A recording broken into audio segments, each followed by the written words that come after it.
Depuis plus de 60 ans, une force discrète protège la France. Une arme défensive d'une puissance hors norme garantit la survie de la nation face aux menaces les plus graves. Son principe est simple, il repose sur la certitude des représailles.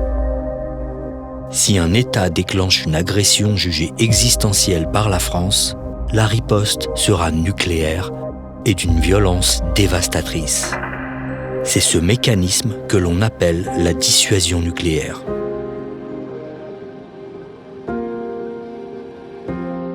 La dissuasion nucléaire s'inscrit dans l'histoire. À la fin des années 50, le monde est structuré par la guerre froide. Deux blocs, deux superpuissances nucléaires.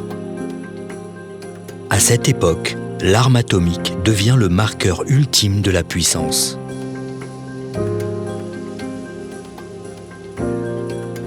Des armes capables de détruire l'univers et nous aussi. Et il s'agit de savoir si nous aurons ou si nous n'aurons pas, nous aussi, de quoi nous défendre. Le 3 novembre 1959, à l'école militaire, le général de Gaulle s'adresse aux forces armées. L'essai nucléaire français n'a pas encore eu lieu. Et pourtant, la doctrine est déjà là. Pour la première fois, la France formule publiquement ce que deviendra sa dissuasion. Posséder une arme capable de protéger la nation face aux menaces existentielles et pouvoir l'employer en toute indépendance.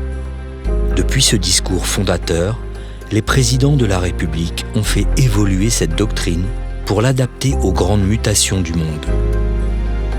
Des équilibres de la guerre froide à la montée de la prolifération nucléaire, jusqu'au retour de la guerre en Europe, elle s'est ajustée, mais sans jamais renier ses grands principes fondamentaux.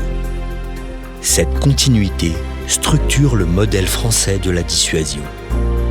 Un modèle aujourd'hui fondé sur 5 caractéristiques indissociables.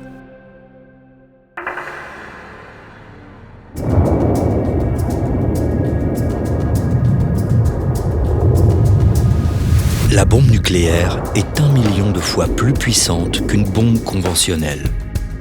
Au point d'explosion, une réaction nucléaire en chaîne libère instantanément une énergie phénoménale.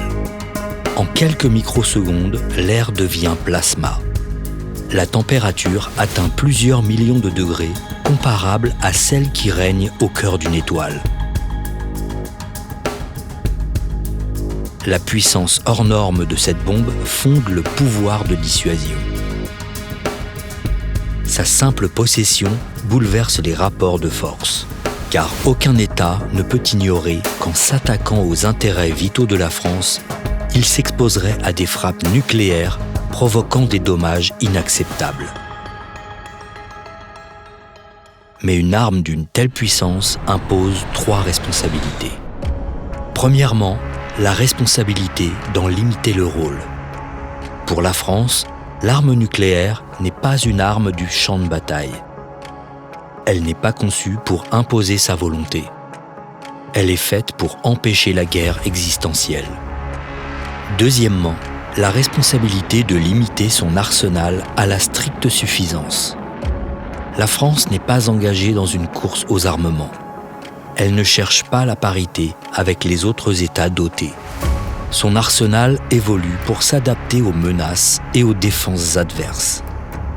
Mais il est strictement dimensionné pour garantir les effets dissuasifs voulus par le président de la République. C'est officiel depuis ce matin, la France présente un plan global de désarmement. Troisièmement, la responsabilité d'inscrire la dissuasion dans le droit international. La France soutient le traité de non-prolifération, pierre angulaire de l'architecture de sécurité internationale. Moment historique au siège. La France a été le premier État doté, avec le Royaume-Uni, à signer et à ratifier le traité d'interdiction complète des essais nucléaires. Son site d'expérimentation a été définitivement démantelé et désormais, la conception et la fiabilité des armes reposent exclusivement sur la simulation. Mes chers compatriotes, je vous annonce ce soir l'arrêt définitif des essais nucléaires français. Aujourd'hui, j'ai le sentiment d'avoir accompli l'un des premiers devoirs de ma charge en donnant à la France, pour les décennies qui viennent, les moyens de son indépendance et de sa sécurité. Par des mesures irréversibles et un engagement actif dans l'application des traités, la France inscrit sa dissuasion dans une logique de désarmement progressif et de stabilité internationale. Parce qu'elle concentre une puissance de destruction sans équivalent, la force nucléaire impose la transparence, le droit et l'éthique.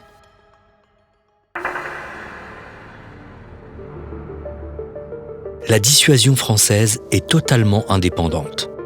Parce que l'arme nucléaire protège la nation face aux menaces les plus graves, la conception comme sa mise en œuvre ne peuvent être ni partagées ni déléguées. Les têtes nucléaires sont développées en France par les équipes du Commissariat à l'énergie atomique et aux énergies renouvelables. La charge explosive repose sur de l'uranium et du plutonium issus du recyclage du stock existant sans dépendance extérieure. Les missiles, les sous-marins et les Rafales qui emportent ces têtes nucléaires sont eux aussi conçus sous maîtrise française totale. La Direction générale de l'armement pilote le développement de ces systèmes d'armes pour équiper souverainement les forces nucléaires. Cette indépendance des moyens est indissociable de l'indépendance de la décision. En France, une seule autorité en porte la responsabilité, le président de la République française. Lui seul peut déclencher le feu nucléaire. Élu au suffrage universel direct, pour être le garant de la souveraineté nationale, il porte la légitimité d'une décision qui engage la nation tout entière. Sur la scène internationale, la capacité de la France à se protéger des menaces les plus graves, en toute indépendance, préserve sa liberté d'appréciation, de parole et d'action, y compris dans les situations les plus complexes. Cette indépendance des moyens et de la décision fait de la dissuasion un pilier de la souveraineté française.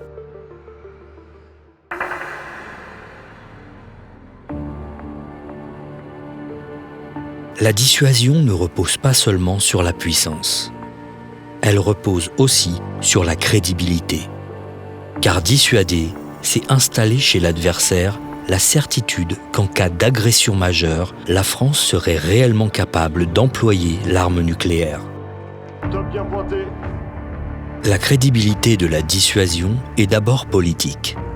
Elle repose sur la place centrale du président de la République française, qui incarne une chaîne de décision claire, connue et sans ambiguïté. Elle s'inscrit aussi dans le soutien continu de la nation. Depuis plus de 60 ans, à chaque loi de programmation militaire, le Parlement vote les crédits nécessaires à la construction, à la modernisation et à la pérennité de la dissuasion. Cette constance dans le temps donne à la dissuasion française sa profondeur politique. Cette crédibilité politique se prolonge dans la capacité à agir. C'est la crédibilité opérationnelle. À tout moment, les forces nucléaires sont prêtes à être mises en œuvre. Deux composantes complémentaires, la composante océanique, permanente et invisible, assure qu'aucune frappe contre les intérêts vitaux de la France ne resterait sans réponse. Des sous-marins nucléaires lanceurs d'engins, dissimulés au fond des mers, peuvent riposter même en cas d'attaque surprise. En complément, la composante aéroportée est visible et réversible. Visible car les Rafales sont régulièrement armés au sol avec leurs missiles nucléaires. Leur équipage vole sans les charges explosives, en conditions opérationnelles, et ces missions sont observables. Réversible car en cas de crise grave, les étapes de la mise en alerte de la composante aéroportée permettent d'envoyer des signaux à l'adversaire pour marquer notre détermination avant le décollage d'un raid. Ce raid pouvant être rappelé jusqu'à la réception de l'ordre d'engagement du feu nucléaire. Ensemble, les composantes océaniques et aéroportées donnent corps à la crédibilité opérationnelle de la dissuasion. Enfin, cette crédibilité est scientifique, technologique et industrielle. Grâce à la simulation, un savoir-faire unique garantit le fonctionnement d'armes conçues pour pénétrer les défenses les plus performantes. Cette cohérence de la décision, des forces et des moyens fonde la crédibilité de la dissuasion française.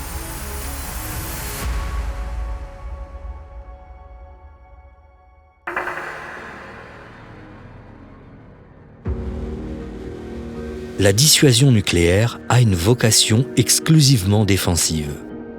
Elle vise à empêcher une guerre existentielle et à garantir la survie de la nation. Mais elle n'est pas conçue pour empêcher toute forme de tension. Sous le seuil nucléaire, la conflictualité demeure. Des conflits dans lesquels les adversaires peuvent aller jusqu'à tester les limites de la dissuasion. 112, neutralisé. Je demande confirmation avec le griffon VOA. C'est pourquoi la doctrine française assume une ambiguïté délibérée sur le périmètre de ses intérêts vitaux. Cette incertitude vise à rendre plus complexe toute tentative de contournement par le bas de la dissuasion.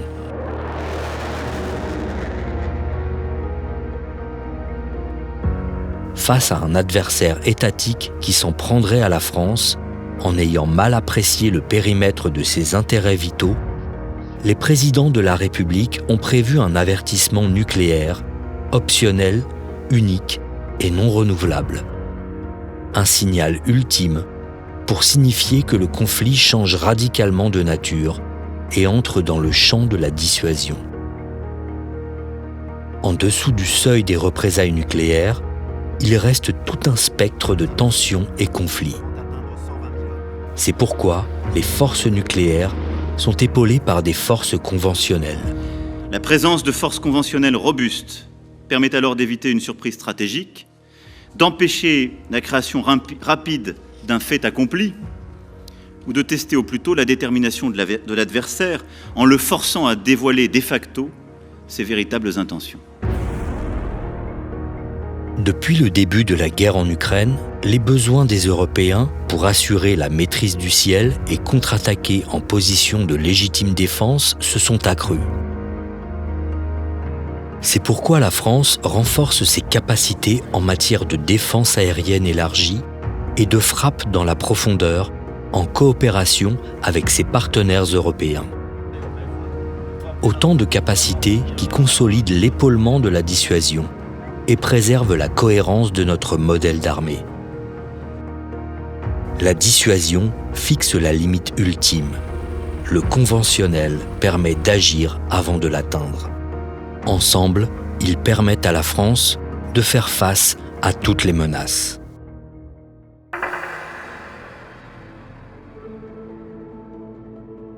Dans une Europe profondément interdépendante, où économie, société et infrastructures sont étroitement imbriquées, la sécurité de la France ne peut être dissociée de celle de ses partenaires.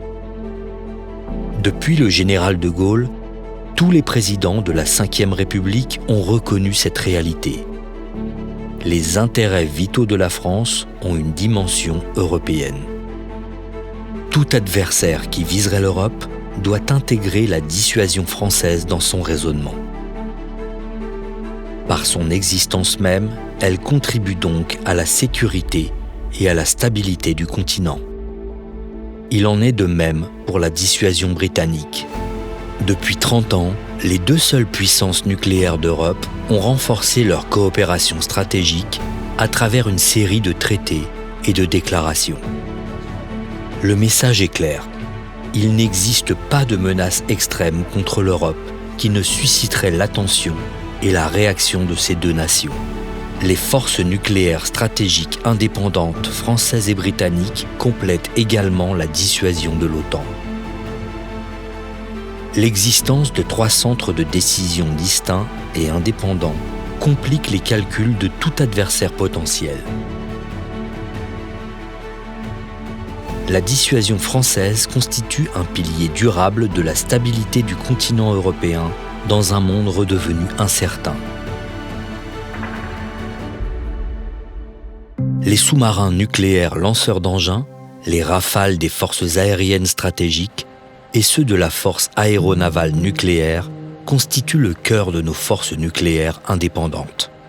Des forces disponibles en permanence au service d'une volonté. La volonté de ne jamais avoir à subir l'histoire. Depuis plus de 60 ans, la dissuasion nous protège des menaces les plus graves. Et tant que le monde restera incertain, elle demeurera le socle de notre liberté.